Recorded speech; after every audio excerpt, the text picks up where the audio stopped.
Hello everyone, and welcome to my Y and Our American Tea Show official channel. I hope everyone is having a wonderful day.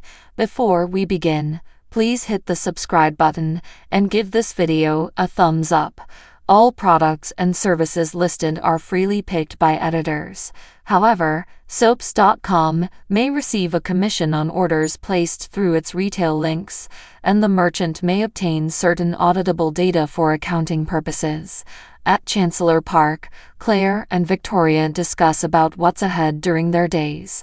Claire tells her mother she's very pleased for her and Dad getting back together.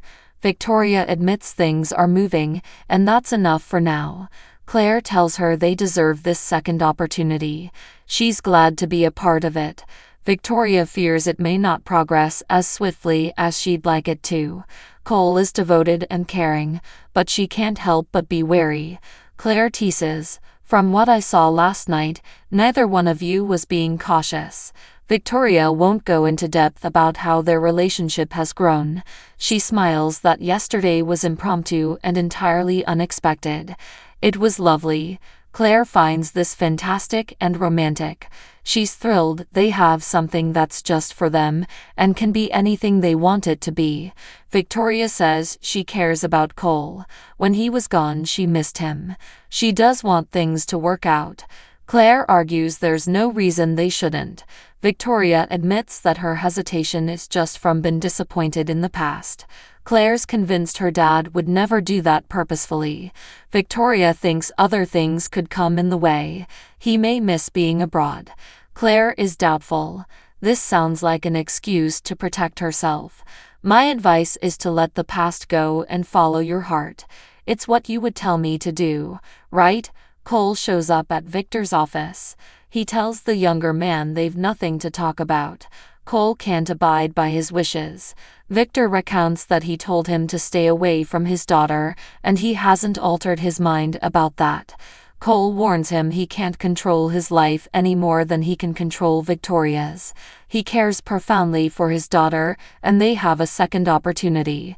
Claire is their miracle and led them back to each other. They have the opportunity to live the life they missed out on. Victor feels he's not good enough for Victoria. Cole argues that's not his choice. Would he have her lose out on happiness because he feels he let him down somehow? Victor moans, "You betrayed me." Cole says the only thing that should be addressed is what Victoria wants. Victor doesn't care about any of this. How do they know what he was up to while he was away? He's watched his daughter fall in love with a long line of losers. You're next in line. He won't condone their relationship. Cole swears he'll be part of Victoria and Claire's lives in any way he can. He thinks Victor can embrace him, but regardless, he won't back down. Victor points, "Cole, I'm warning you." Cole goes out. Victor puts his glasses down on the desk. At Abbott Chancellor, Billy is gloating on the phone that the launch will be the party of the decade, and a huge announcement will be made as Phyllis comes in. She says she's there to offer him exactly what he wants. Billy wishes she'd brought a cherry Danish. Phyllis admits she examined his offer. Billy banters, "That was theoretical." Phyllis declares that she's in. "Sign me up." Billy notes, "So your offer is you." Phyllis argues it's her value, wisdom, and expertise. Billy asks why she wants to do this. She wants to help build the company. Billy informs her she won't be running things. Phyllis claims she's comfortable with a secondary position. "It's your baby, your vision." Billy scoffs, "That was almost convincing." Phyllis needs the job and will do whatever it takes. Billy asks if there's anything else he needs to know. Phyllis tells him her lane is the express lane. She vows to take Abbott Chancellor all the way to the top. Phyllis asks, "Do we have a deal?" She holds out her hand. Billy doesn't take it. He didn't expect this. He didn't expect her to agree to the terms. She stresses that she's comfortable being his second, but she will bring her own thoughts to the table. Billy agrees that she's an asset. Phyllis wants to discuss particulars. Billy will have HR draw up a transaction memo. Phyllis believes it will represent her worth. Billy says it will and warns they've a lot to do. There's a massive potential transaction on the table. He stands and extends out his hand. Phyllis, welcome to the team. They shake on it. At the park, Claire thinks maybe she shouldn't be giving her mother romantic advice given her lack of expertise. She's always sought love, not just romantic love, but love of family and friends. Victoria's sad she had to go through what she did, but they all love her now and want the best for her. Claire knows, and that's made her desire it all. I really want us to be a family. Victoria tells her, that's a very big step. Claire's not pressuring her, but she wants to see her and Cole in love. Victoria warns they're not there yet. Claire thinks it may happen. Victoria informs her that just knowing her has given her more happiness than she can imagine. Hearing her with Johnny and Katie, that sound is everything she's ever desired. Claire asks, what about romance? Victoria says whatever happens with Cole is a bonus.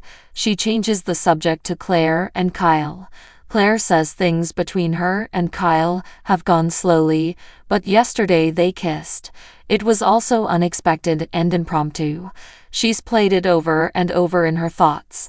Victoria thinks it's amazing, and she deserves moments like those. Claire feels she'll have to come back to earth. He's her boss, her cousin's ex-husband, and is very busy. She also has zero experience. Victoria thinks she should go for what she wants, but walk carefully. Claire will have to for the sake of her job and Harrison. Victoria asks if she'd want to pursue a relationship with Kyle. Claire confesses it would be better if he wasn't her boss. Maybe she could go work with Grandma. Victoria asks, would you? Would you like to work with your grandmother? Claire would love it. Now that Summer and Kyle have struck an understanding, she's not so anxious about Harrison. They'll always be buds. Victoria wonders, you might actually come to work at Newman. At Newman, Nikki walks in and tells Victor she saw an agitated Cole by the elevator. Victor says he informed him he has every intention of remaining a part of Victoria's life. Nikki has noticed passion in the air. Victor says he informed him he didn't approve. He is not the right man for our daughter. Nikki doesn't understand why not. He's respectful and ethical. I just can't see what your objection is about, unless there's something you haven't told me. At Abbott Chancellor, Billy wants to fill Phyllis in on everything.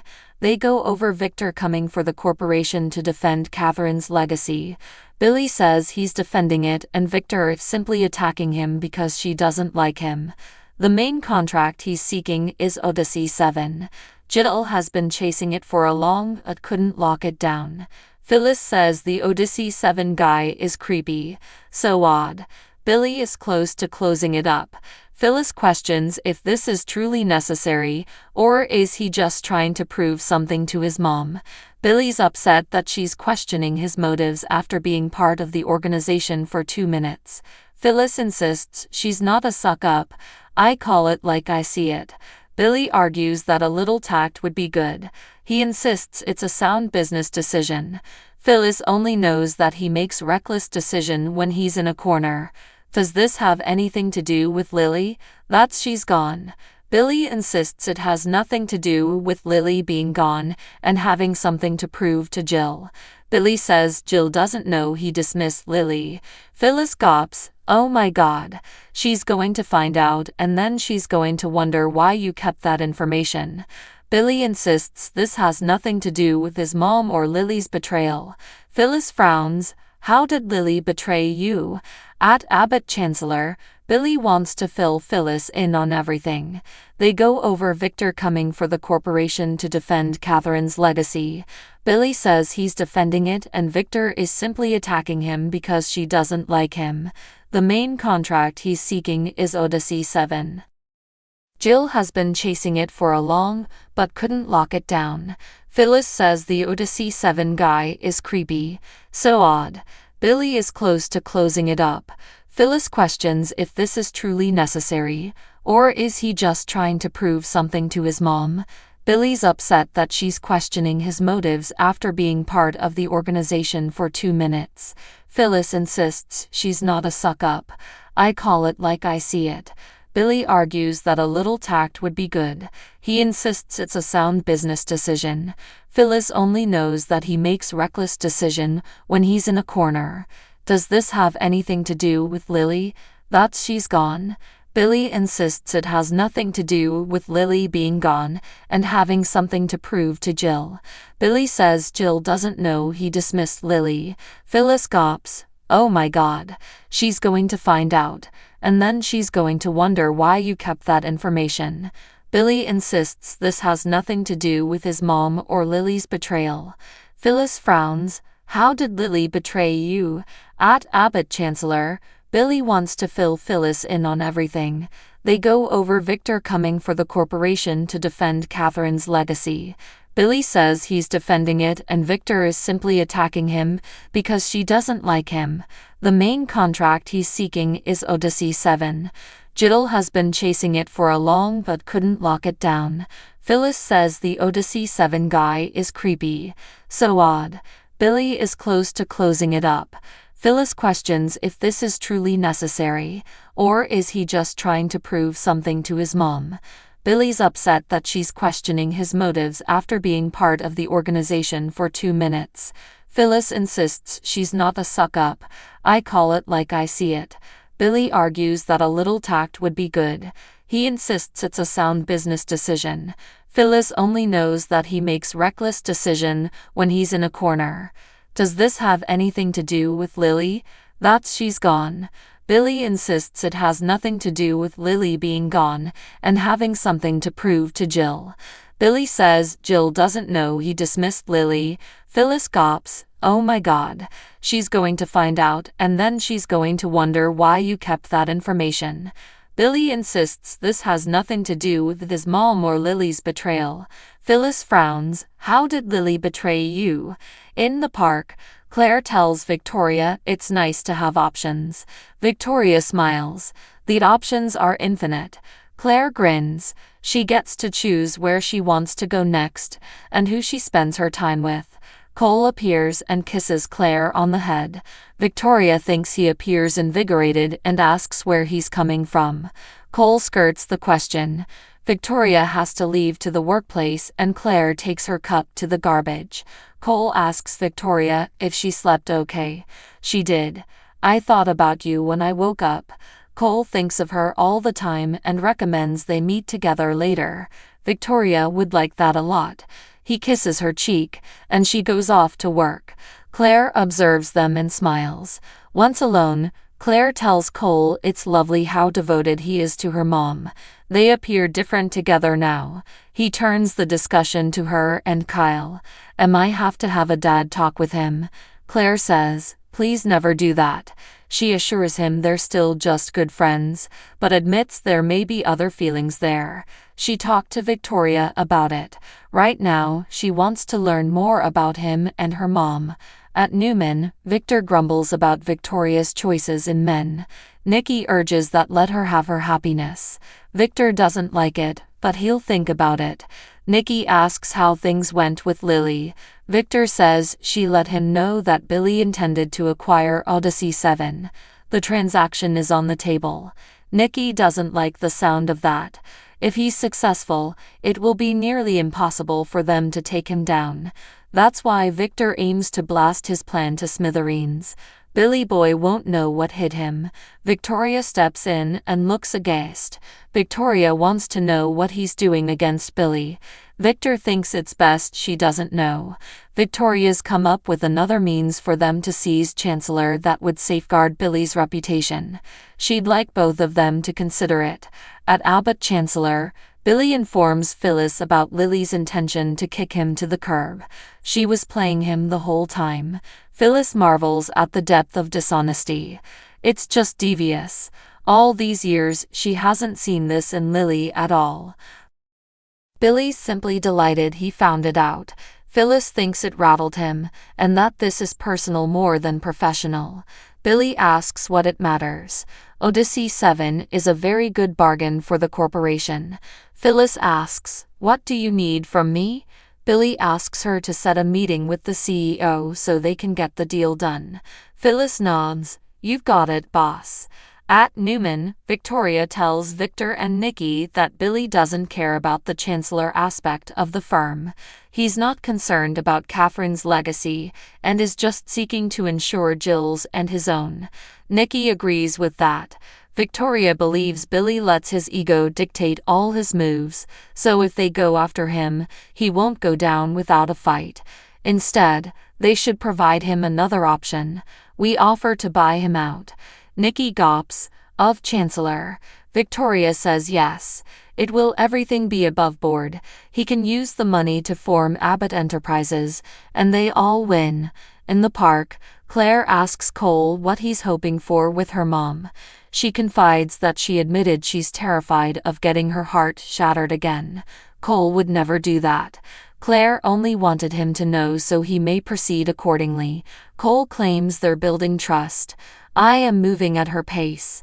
He truly wants to be with her. Claire thinks that once she gets past her worries, she'll want to be with him just as much. At Newman, Nikki asks, "You want us to fund an entirely new company for Billy?" Victoria thinks it could be good for all of them. There are elements of Chancellor they're not interested in, and they can offer those to Billy. She's sure he'll at least entertain the concept. Victor, angry, asks why she keeps devotion to the loser. Victoria claims he's Katie and Johnny's father, and they'll know their grandfather has stripped him of his company. Victor shouts that he wants to humiliate that no-good bastard who has shattered her heart countless times. "He is not going to make a deal with me, okay?" Nikki tends to agree with that. "So where does that leave us?" Victor says, "Right back where we started." At Abbott, Chancellor Phyllis re-enters Billy's office, and he asks, "So, when do we sign the papers?" Phyllis, pursing her lips, says she doesn't know. There's no date set. Billy asks what happened. Phyllis claims she called him. She introduced herself and talked about a meeting, and he hedged. He stated he had to look at terms before they concluded anything. Billy can't understand this. Phyllis adds something must have happened to change his mind. At Newman, Victoria tells her parents she thinks she can convince Billy to sell. Victor is convinced he won't give up that empire to start anything new. "What's done is done. My plan is in motion. No returning." At Abbott, Chancellor, Billy paces. He claims the CEO is a weird man. Phyllis thinks he seems scared and sneaky. "Do you think Victor got to him?" Billy says the deal was kept under wraps. Only Chance and Lily knew about it. Phyllis believes Chance wouldn't do anything to jeopardize his family's firm. Billy responds, "But Lily might." "To get to me." Phyllis asks, "Do you honestly think Lily sold you out to Victor?" So what do you guys think about this update? Let me know in the comment below. And if you like my videos, please press like and subscribe for more. I will see you guys next time.